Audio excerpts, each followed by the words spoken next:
আসসালামু আলাইকুম ওয়া রাহমাতুল্লাহি ওয়া বারাকাতুহু। আজকে আমরা শিখব সহজ নিয়মে একটি সুন্দর স্কার্ট তৈরি করা। প্রথমে আমি এখানে একটা কাপড় নিয়েছি। এই কাপড় দিয়ে আমি উপরের পাটটা কাটিং করব। এখানে দেখেন কাপড় আছে দুই পাটে। তো এখানে আপনি যদি সাইডে কাটিং করতে চান কাটিং করবেন, না করলেও পারবেন।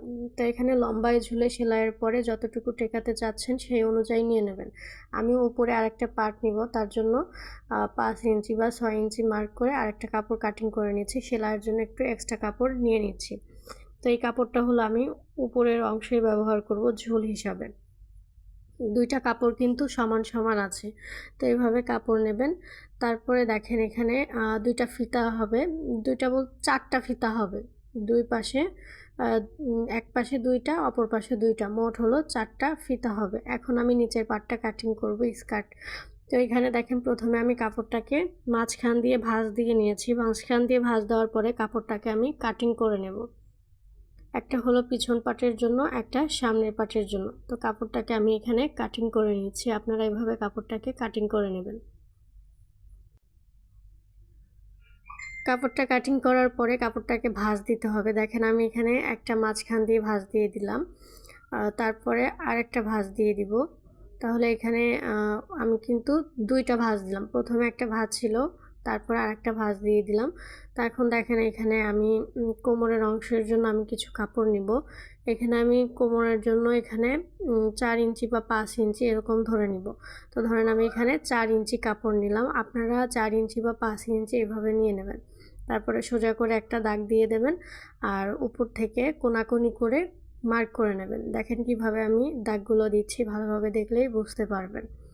তো উপরের অংশটা হলো আমাদের কোমরের পাটে যাবে, আর নিচের অংশটা নিচেই থাকবে।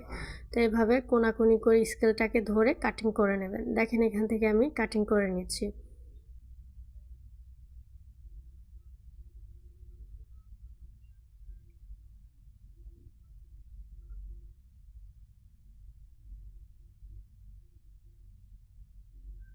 তো এক পাশ থেকে কাটিং করলাম, অপর পাশ থেকে একইভাবে কাটিং করে নেব।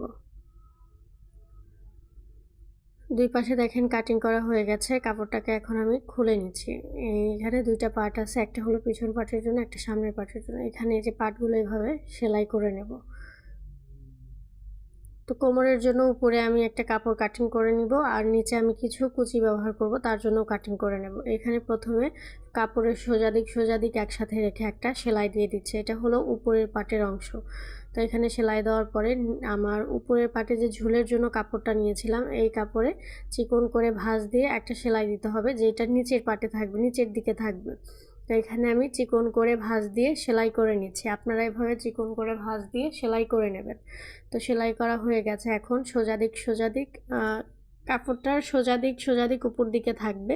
তো সোজা দিক উপর দিকে রেখে দেখেন কিভাবে কাপড়টাকে রেখেছি। এরকম করে আপনি একটা সেলাই দিয়ে দেবেন। তো সেলাই দেওয়া হয়ে গেছে। এখন আমি ফিতা করব। কাঁধের কাছে যে আমি ফিতা ব্যবহার করব, সেই ফিতাগুলো দুইটা ভাঁজ দিয়ে সেলাই করে নিচ্ছি। তো এখানে পরবর্তীতে আমি মাঝখান দিয়ে কাটিং করে নিব ফিতাগুলো। আপনারা চাইলে একসাথে ফিতাটা সেলাই করে তারপরে মাঝখান দিয়ে ছোট ছোট করে কাটিং করে নিতে পারেন। তো কাটিং করে নিয়েছি। আমি ফিতার সাথে একটু ফুল অ্যাড করব, তার জন্য কাপড়টাকে মাঝখান দিয়ে ভাঁজ দিয়ে দিলাম। মাঝখান দিয়ে ভাঁজ দেওয়ার পরে একটা চাপ সেলাই দিয়ে দিচ্ছি। চাপ সেলাই দিলে দেখা যায় কুচি দেওয়ার সময় কাপড়টা নড়াচড়া করে না। চাপ সেলাই দিয়ে দেবেন। চাপ সেলাই দেওয়ার পরে এখন আমি এখানে কুচি ব্যবহার করছি। তো কুচি দেওয়া হয়ে গেছে। এখন আরেকটা কাপড় দেখেন আমি এই শেপে কাটিং করে রেখেছিলাম, এখানে আমি কুচি কাপড়টা অ্যাড করে নেব। কিভাবে সেলাই করছি একটু ভালোভাবে দেখলেই কিন্তু বুঝতে পারবেন।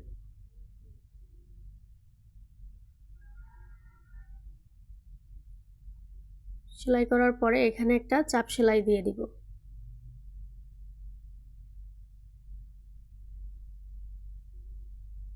এখন ফিতাটাকে সোজা দিকে ভিতরে দিয়ে আমি এখানে একটা সেলাই দিয়ে দিচ্ছি। এভাবে আপনারাও সেলাই দিয়ে দেবেন। এখানে একটা সুন্দর ফুল সিস্টেম হয়ে গেছে। এভাবে আমি 4টা ফুল সেলাই করে নিয়েছি। আপনারা এভাবে সেলাই করে নেবেন। এখন কাপড়ের উল্টো দিকে, আমাদের উপরের পাটে কাপড়ের উল্টো দিকে দেখেন আমি এখানে একটা রাবার সেলাই করে নিচ্ছি। আর এখানে কিন্তু আমি কিছুটা অংশ উপর দিকে ফাঁকা রেখেছি, আর রাবারটা একটু টেনে টেনে সেলাই করবেন। তাছাড়া রাবার যদি টান না দেন সেক্ষেত্রে কিন্তু কাপড়টা ঘুচবে না। দেখেন উপরের পার্টে যে কাপড়টা ছিল সেই কাপড়টাকে ভাঁজ দিয়ে উল্টো পাশে একটা সেলাই দিয়ে দিচ্ছি যেন রাবারটা না দেখা যায়।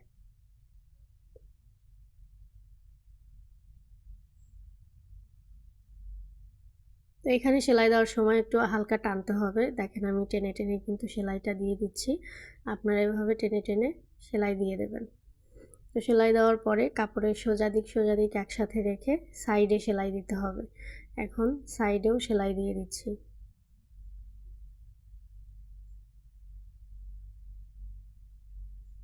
কাপড়টাকে সোজা দিকে করে নিচ্ছি। এখন কাঁধের কাছে যে আমি ফিতা কাটিং করে রেখেছিলাম এই ফিতাগুলো লাগিয়ে নিব। তো ফিতাগুলো যে লাগাবেন আপনার গলাটা চওড়াই কতটুকু করতে যাচ্ছেন সেই অনুযায়ী কিন্তু আপনার ফিতাটা লাগাতে হবে।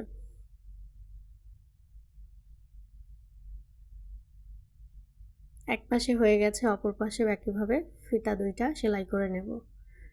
তো কাঁধের চওড়া অনুযায়ী কিন্তু আপনার ফিতাটা লাগাতে হবে, মানে গলার চওড়া।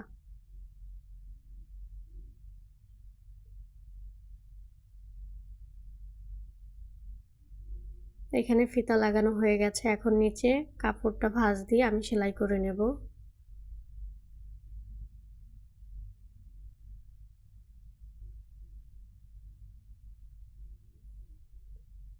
উপরের পাটটা হয়ে গেছে, এখন নিচের যে আমাদের স্কার্টটা হবে স্কার্টটা সেলাই করে নেব। দেখেন কাপড়ের সোজা দিক, এখানে সোজা দিক একসাথে রেখে সেলাই করতে হবে। দেখেন কিভাবে আমি সেলাইগুলো করছি, একটু দেখলে পরে বুঝতে পারবেন।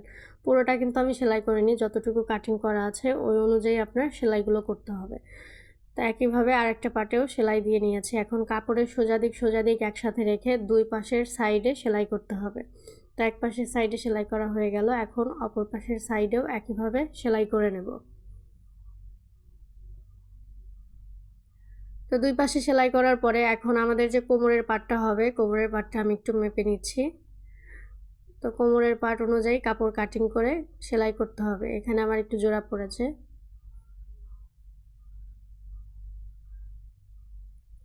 এখন দেখেন সোজা দিক একসাথে রেখে কাপড়টাকে সেলাই করে নিতে হবে। একদম কাপড়টা কিন্তু বন্ধ হয়ে গেল। এখন সোজা দিক একসাথে রাখতে হবে, রেখে আপনার কোমরে সেলাই দিতে হবে। পেটিকোটে আমরা যেভাবে পট্টিটা লাগাই বা পাজামাতে লাগাই একইভাবে লাগাতে হবে। তো এখানে আমি সেলাই দিয়ে নিচ্ছি। সেলাই দেওয়ার পরে কাপড়টাকে সোজা দিকে করে নেব। উপরের যে পট্টিটা এটা কিন্তু উল্টো দিকে আছে, আর আমাদের স্কার্টটা কিন্তু সোজা দিকে আছে। একটু ভালোভাবে দেখলেই বুঝতে পারবেন। কাপড়টাকে সোজা দিকে করে নিলাম, এখন এখানে ভাঁজ দিয়ে দিব।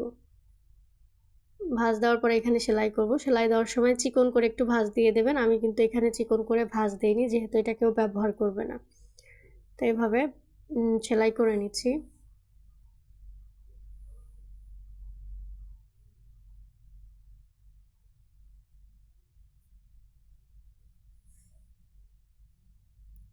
সেলাই করা হয়ে গেছে, এখন আমি নিচের পাটে কিছু কুচি ব্যবহার করব, তার জন্য একটা কাপড়ে কুচি দিয়ে দিব।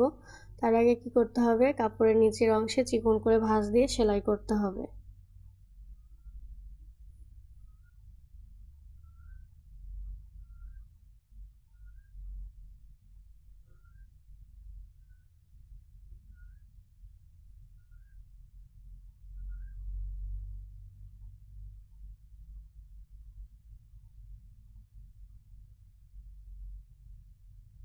আপনার এখন আমি এখানে কুচি দিয়ে দিব।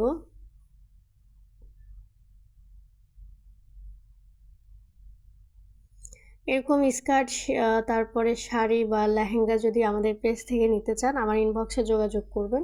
লম্বার সাইজ বা শরীরের সাইজ দিলে আপনাদের তৈরি করে দেওয়া যাবে।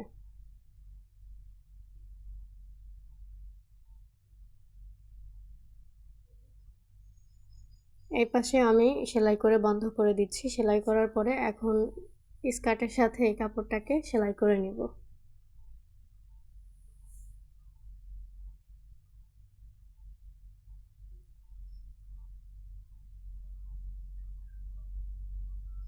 ভিডিওটা যদি ভালো লাগে সবাই লাইক এবং শেয়ার করে দেবেন, আর স্কার্টটা কেমন হয়েছে সবাই কমেন্টস করে জানাবেন।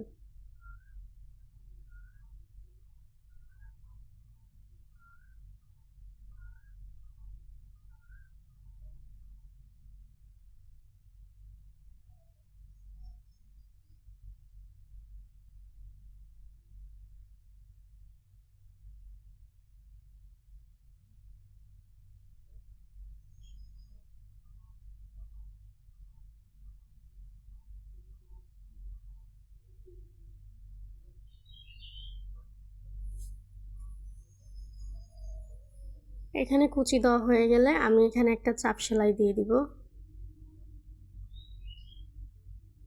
কুচির কাপড়টা আমার বড় হয়েছিল, আমি কিন্তু মাঝে মধ্যে দুই একটা কুচি আবার এক্সট্রা করে দিয়েছি। আপনারা এভাবে যদি কুচির কাপড়টা বড় হয় এক্সট্রা করে কুচি দিতে পারেন, আর যদি কুচির কাপড়টা ছোট হয়ে যায় সেক্ষেত্রে দুই একটা কুচি খুলে দিতে পারেন। এখন এখানে একটা চাপ সেলাই দিয়ে দিব।